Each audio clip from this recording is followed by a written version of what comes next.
Well, yesterday was the shortest day of the year, the winter solstice.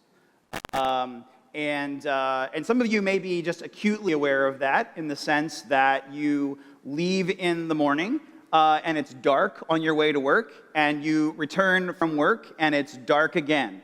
And perhaps you know somebody for whom the lack of vitamin D is quite troubling. You know, the lack of light, the lack of sun is a hallmark of living where you live and experiencing winter solstice for what it is. Now, I think it's also reflective of something that may be true in your existential reality. That it may feel in your life that darkness is reigning. Like the circumstances of your story, the things that you're going through, the questions you have, it just may be such that it feels like darkness is prevailing. And in this time of year, Advent is not suck it up, buttercup, have some Christmas cheer, get over it. Advent acknowledges that tension. Advent acknowledges the tension that darkness feels as if it's prevailing, but light will break through. That every day going forward, right now, there is a little more light. Light is going to arrive. Advent aims to participate in that same way. To think well about how hope and peace and joy and love can be present in a context like the one Andy just read. When the circumstances don't feel Christmassy, the circumstances don't feel loving, and people in front of you stand up and go, but love and light has come. And you go, yeah, but come on, man. Advent acknowledges the tragic gap. The tragic gap between what, as followers of Jesus, we believe will be, and what is in your story, around your story right now. This series that we've been in called The Ghosts of Christmas has been an aim to have a little bit of fun with a Christmas classic and Charles Dickens as A Christmas Carol, but also just to acknowledge how that Scrooge story is also yours. That the past has the ability to rob you of the ability to be present in this moment, living out hope and peace and joy and love. And this year, the circumstances may find themselves more challenging than in Christmas years past. Or perhaps there's a paralysis as it relates to the future, and rather than hope and peace and joy and love, you just feel fear. And the desire to grip things more tightly and control the circumstances to the best of your ability, keeping the plate spinning. So in the text that we read, we do not read a very Christmassy text. We read about how Herod the Great's political paranoia is more than just bluster and tweets. It is like moving the course of action and harm. We learn that Mary and Joseph, who have already been displaced and have already endured weirdness in the gestation period that they've been on, are now again going to be displaced. And that there's going to be real harm, real consequences, really rough, terrible stuff that happens in Bethlehem as a consequence of the paranoia of Herod and the clinging to control and the presence of Mary and Joseph and ultimately Jesus. It's a text that if you're here and you thought you were coming to sort of a diet Christmas Eve service, because it's not Christmas Eve, but it's almost Christmas Eve, you go, that was the reading. Okay. But what do we do when the circumstances of our reality, when our Christmases don't feel so Christmassy? I mean, that really is the essence. When the darkness of the solstice feels like not just a metaphor, not just your reality, but physically, but a metaphor for the reality of your lives. How might this text Show us where love is to be found, where love is to be rejected, and then how we might walk in that as God's people. That's what we want to ask ourselves in these few minutes that we have together this morning. The reality of the light of God's love is present in the text because it reminds us that despite the circumstances, despite the darkness of Herod, the light of God's love is breaking through.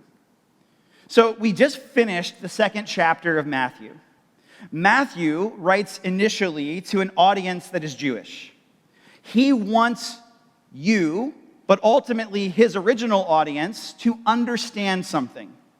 That Jesus is the continuation, that the silence is broken, that the one who is come to bring restoration has arrived, and that all these things that were like talked about before are now in motion. So he draws a parallel that may not be like aware to you, but if you are a Jewish reader of this text in the first century, you're like, I see it. And that is that Jesus is a better Moses.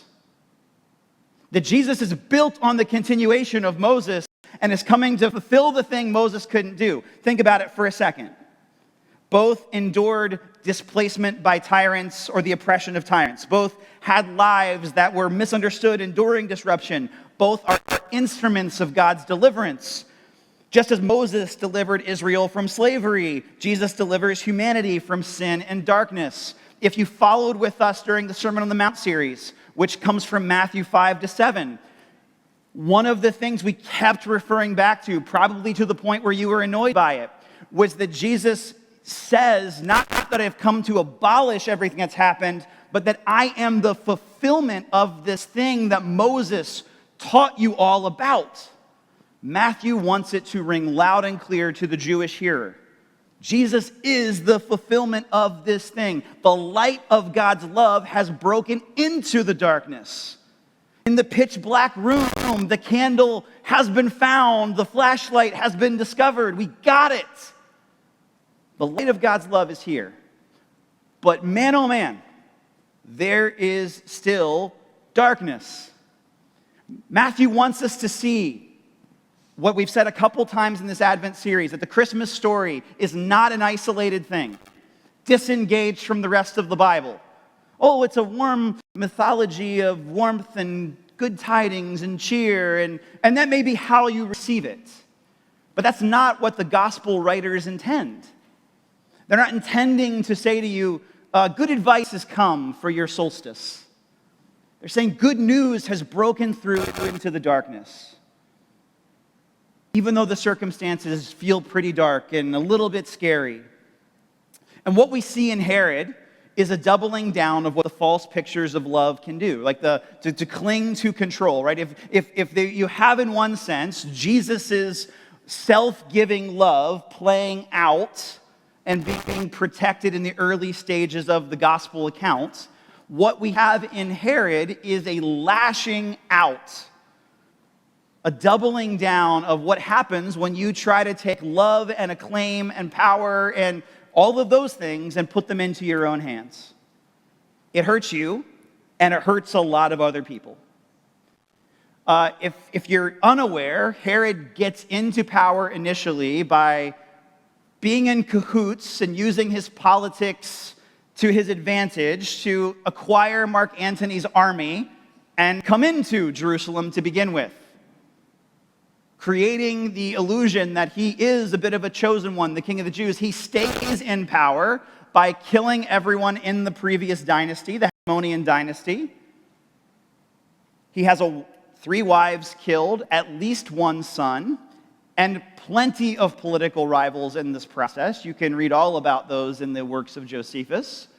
And then he moves to sort of stay in power in a way that's marked by paranoia, hyperreactivity. There's a spy network in the first century that Josephus talks about, trying to where are the threats to keeping that power at play? What you hear in this particular text is an account that church tradition calls the massacre of the innocents. Right? If you follow maybe some more liturgical traditions, that's what this particular text is called. And it's often connected to the Christmas story because the implications for the Christmas story are clear. Like, there's an attempt to snuff out the life of Jesus, the Messiah. Josephus, for all of his places where he loves to talk about how terrible Herod the Great is, doesn't mention it. The massacre of the innocents is not found in Antiquities, which is one of the preeminent source materials for where we learn at this time. So the question is this just a thing Matthew made up? Is this just a thing that Matthew knew about that nobody else knows about? What we can think about here really quickly is that while Herod, in this particular account, isn't reflected upon in Josephus, we can see, first of all, there's a consistency of character. That this is the kind of thing Herod has done and aims to do. We have to consider that Josephus writes to predominantly a Greco-Roman audience, and if you grew up learning about ancient Sparta, ancient Spartans do not care about, infanticide. It's not shocking to them. What's more shocking is some of the things that maybe go on in the particular realms of Herod the Great's palace.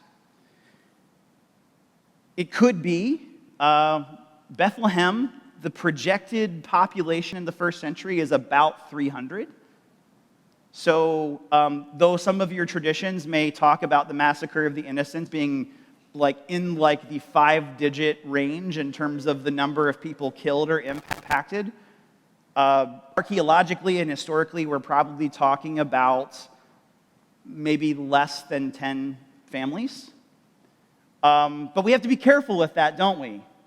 Because in our age, when we ourselves become so desensitized to violence, when we talk about things like mass shootings, and we go, oh, thank God, only 2 people, only 1 person, we have to recall that those are, A, people made in God's image, and also, B, someone's son or daughter that's not coming home for Christmas.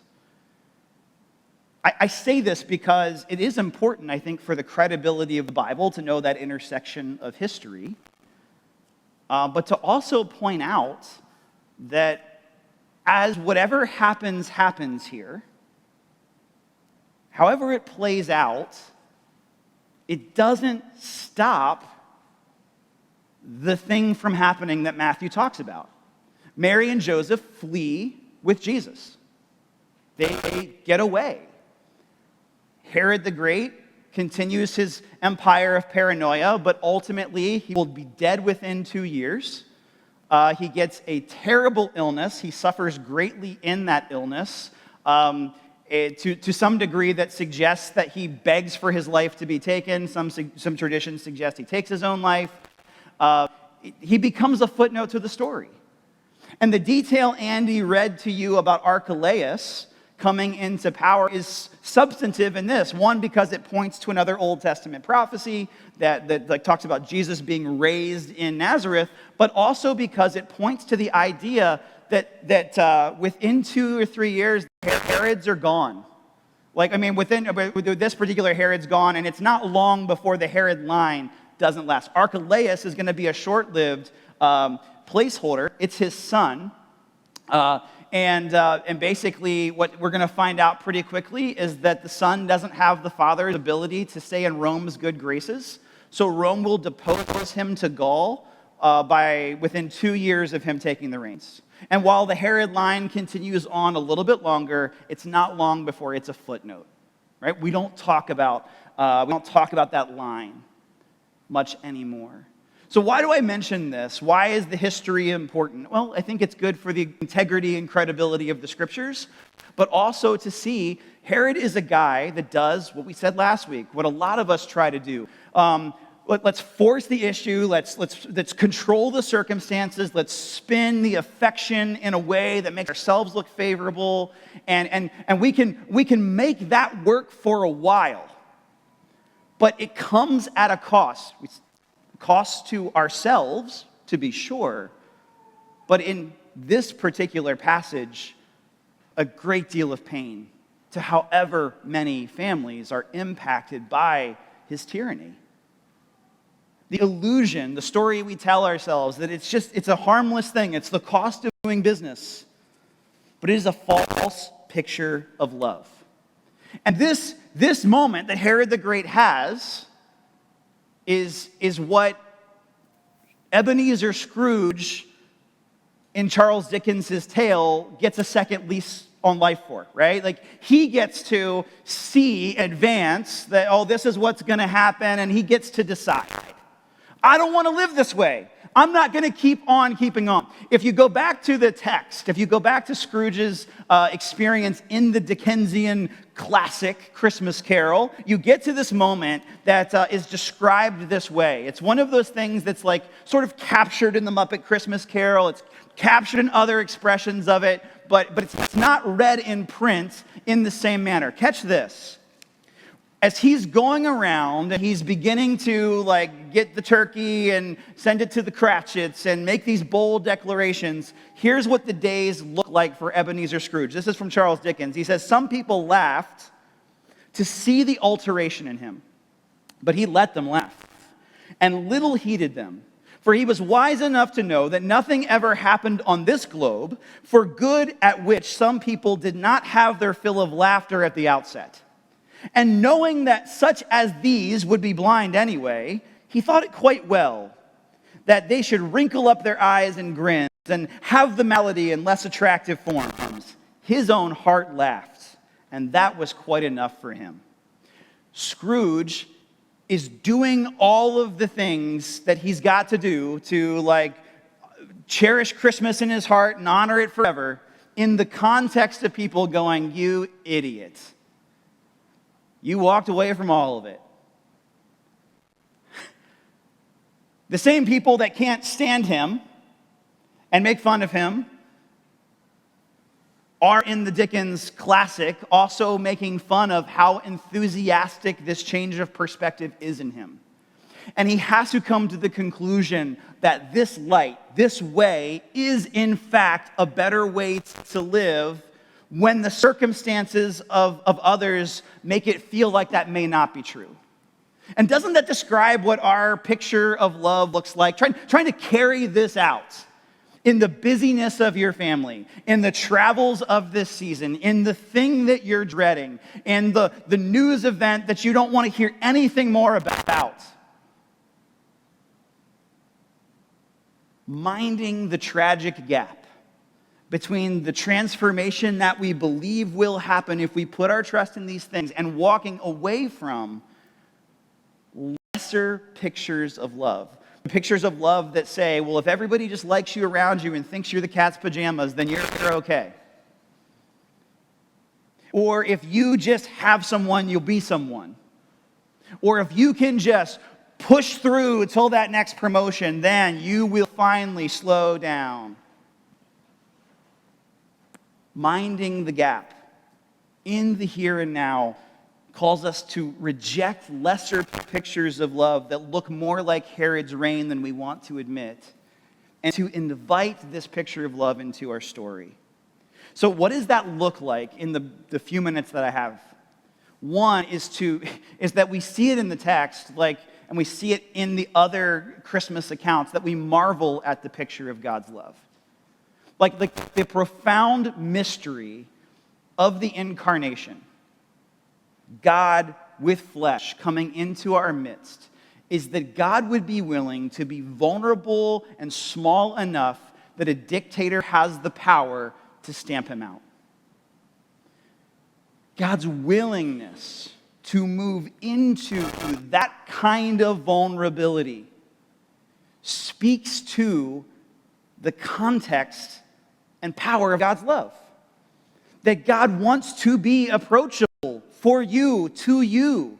The Palestinian author and thinker Rula Wishmawi says this: it's remarkable that God chose to reveal himself to humanity, yes, through the incarnation. Yet what is even more astonishing, it's that the infinite chose to dwell in the hearts of limited human beings. Which again, as I just said, includes being small and vulnerable enough that a dictator being paranoid is at least in a moment of time threatening to this little one. Do we marvel at the profoundness of this invitation? Many of us have had many Christmases where we've sat in services and we've sung songs about the joy of the Lord and earth receiving her King. The profound mystery that I hope meets you with a fresh perspective this year is that the infinite has moved into your finite space, desires relationship with you, desires to walk with you. And if you really lived like that was a real thing, it's likely that you would live differently in at least some area of your story. It may be an area where you walk with a greater courage. There may be an area where you walk with a greater comfort as a result of that reality being true. But it would also call us to labor for love. Mary and Joseph labor for love. Obviously, to labor for love in the context of birthing a child, that's a full body workout, or so I've observed. But there really is more to the story than the physical toll on Mary's body, right? There is the constant early stages of whispers and scorns and mystery. But then maybe, as in a lot of your lives, going, well, when we just get to Christmas, it'll all chill out. Not when Herod be Heroding. No, it's disruption. It's more disruption. We got to Bethlehem and we had to figure out where to stay and how to birth a child in a weird circumstance. Okay, we're going to settle in here. These are good people. There's family here. There's people here. Nope. We're going 90 miles west to Egypt to raise our child in a place where we weren't planning on raising our child. Some traditions suggest the gold, the frankincense, and myrrh pay for the trip and fund the mission. I don't have source material for that. But you can imagine that disruption. You get it, right? Like, you don't have to have kids to get that. Like, okay, I think we've arrived. Nope. Here is more disruption. The labor of love in the case of Mary and Joseph is keeping the mission central when all they know is perpetual disruption. How about for you? How about for you to live in the tension of perpetual disruption, to live in the tension of saying, hey, I will choose to love when the circumstances surrounding love being easy are not right out of a Hallmark movie. When they're not right out of some serendipitous, well, it was all meant to be. He was a prince all along. It's challenging to do, but it is where we see love in this text. It's not a text that reeks of loving, but God's love is all over it. A parent's love is all over this text. And then the love of neighbor is a part of this story as well, right? As we deal with our own Egypts, there are other people dealing with their Bethlehems. A thing that we don't get from Matthew's account is how they would have processed or when they would have found out that something tragic has happened in Bethlehem.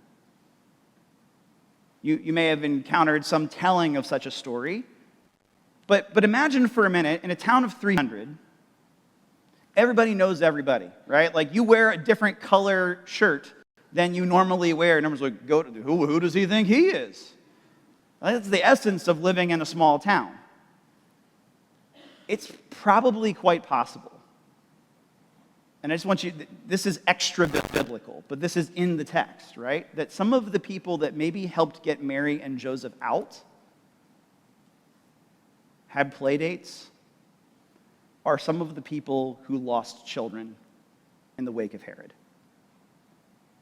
And as Mary and Joseph, how do you live displaced, holding those people in your heart, knowing you can't go back to that place?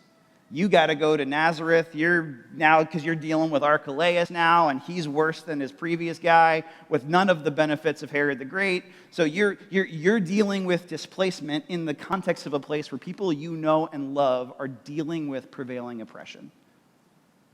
It's a weird thing to carry, right? That is part of the love of God's people in Christmas seasons, right? To deal with our own disruption, but to keep in mind those who are in Bethlehem. to those who are dealing with the oppression of others, right? There's a deep cut, Christmas song deep cut that shows up on some of your albums, particularly for those that are not written for the pop audience. It's a song called Coventry Carol. You heard that one? It's a warm ditty about the massacre of the innocents. It was written and put into song in the 1500s as part of Christmas pageantry in towns like Coventry, England, who were putting on stage productions of the Christmas pageant to tell the story that I'm telling you today. It became sort of an English deep cut that was rediscovered in 1940. What was happening in England in 1940? The Germans. The Germans were happening in 1940. And in 1940, Coventry was destroyed by the Luftwaffe. To such a degree that in German slang, at the time, we Coventry'd it, was a way to speak to the depth of the desolation and despair that we wreaked upon a city. There's nothing left. 43,000 homes, including the Church of St. Michael's, which was built in medieval times, were destroyed. Central Market, Central Library, hundreds of shops, public buildings, a third of the city's factories, 600 people, and about 1,000 others injured. The reason why Coventry Carol shows up in your Pentatonics album is because in 1940, to try and create a moment to remember those who are being impacted by war, the BBC did a concert from the rubble of the Coventry St. Michael's Church. And they sang this song about the massacre of the innocents that was written in the 15th century as a way to remember those who were suffering around us. It's a way to say, you may be in Egypt, but others are in Bethlehem. And we have to remember them. And we have to think of them, and we have to care for them in a place and time like this. The Love Sunday of Advent reminds us that God's love has stepped into our Egypt, and we have to do our part to stoke and keep that, and it's a labor to do that, to keep that in front of us and honor it all the year. But it's also a thing, particularly in an age of social media, particularly in an age of the internet, when we know everything happening in the world, to keep ourselves aware of the places and spaces where the love of God is meeting people who are experiencing a great deal of harm, right? And, so initiatives like the Christmas store help us do that in Baltimore. But of course we know, because those of you who are in healthcare and those of you who are in social work and those of you who are teachers know that work continues in Baltimore. That work meets us in Baltimore, but extends to places like Wisconsin, where there are families that are mourning the reality that they've bought gifts for a child who went to school one day and didn't come home. Or that in America, there's 390,000 families since Columbine that have been impacted directly and indirectly by the reality of school violence. That people that are going to German Christmas markets can experience something that's not very Christmassy at all as an act of terrorism. Or that in places like Syria, or literally in Bethlehem today, if Christ was born in Bethlehem today, it would be amongst the rubble of war and bombs. I don't say this to depress you, but to say, as God's people, one of the incarnational realities is that as God's love has moved towards us, our love moves towards those that we're caring for in Egypt, but those who are in Bethlehems of literal and figurative sense. And how do we as a church live into that reality and hold space for it? Charles Dickens said this about his work. He said, I've endeavored in this ghostly little book to raise the ghost of an idea, which shall not put my readers out of humor with themselves, with each other, with the season, or with me. May it haunt their houses pleasantly. The text this morning is not a pleasant text. But if you look closely and you pull the camera back at what is ushering in the kingdom as you turn the pages to the public ministry of Jesus, you will see the pleasant haunting of the incarnation. That the love of God has broken into the dead spaces where people had given up and lost hope. That the love of God has shown up in places where everyone was like, good stuff doesn't happen there. And that the ministry of Jesus meets and cares for the people that others seem to have forgotten and left behind, which may be you or a thing you care about. My prayer this morning is that communion is a tangible reflection of what Dickens called the pleasant haunting. That you don't just receive communion as like the ghost of an idea. Love has conquered all. Light has conquered darkness. But as an incarnational reality. Christ took on flesh and moved near your mess. Christ demonstrated a better way to live than the Herod way. And moved near you, despite the shame of the past, the entitlement of the present, or the fear of the future. May you receive that as good news this morning as you move to one of our first stations and receive bread and cup and take it back to your seat. And may it haunt you pleasantly as we leave this room, aim the light of God break into our darkness. Let's partake together.